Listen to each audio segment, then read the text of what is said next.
And while we do know that plans have already been put in place, we have no official word on exactly when the Queen's state funeral will be held or when King Charles III, that's his name to be, when that coronation will be taking place. Even at 96, the Queen's passing came as a shock to the world. Today, many leaders sharing their memories and condolences to the royal family. The flags at the White House, the Capitol, and the British Embassy in D.C.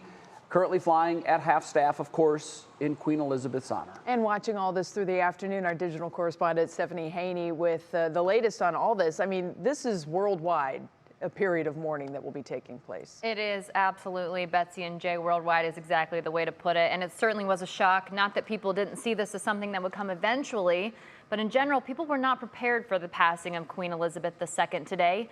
President Joe Biden and First Lady Dr. Jill Biden talked about how the Queen was a steady presence and a source of comfort for so many, remarking how generations of Britons don't know a life without the Queen on the throne. Her stability has been a theme among those mourning her today. British Prime Minister Liz Truss said the UK is the great country it is because of the Queen, and that her life of service is what made her loved worldwide. And here in Ohio, U.S. House candidate Amelia Sykes called her passing an immeasurable loss, and U.S. House Representative for Ohio's 6th District Bill Johnson called her service of 70 years both dutiful and honorable. And beyond world leaders, many people are feeling at a loss today too. I had the opportunity to talk with Rachel Bowie, who is the host of the very popular Royally Obsessed podcast, about how this moment is really kind of unbelievable.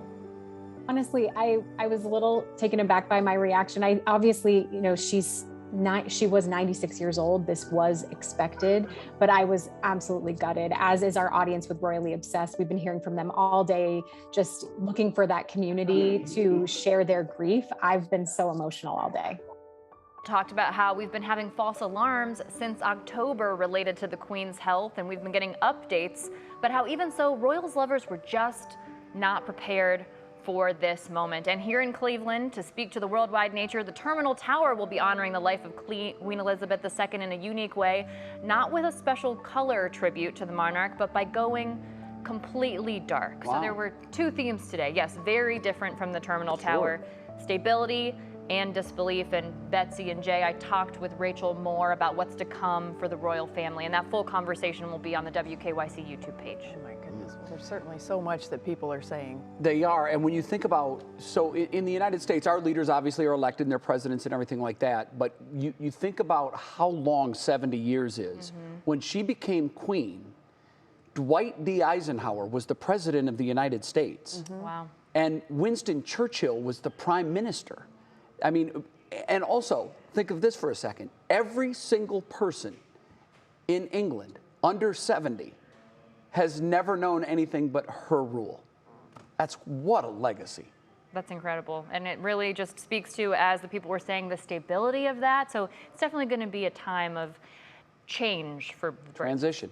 One sidebar question is, and I'm sure the royal observers are wondering about this, but we know the rift between William and Harry, two of her grandsons. I wonder what publicly we'll see from the two of them. Will there be a coming together from the two? I know observers are looking carefully. That is something that we talked about too, what we'll see between Harry and Meghan and William and Kate, and it is something that they are watching very closely. I'm sure everyone will be on their best behavior.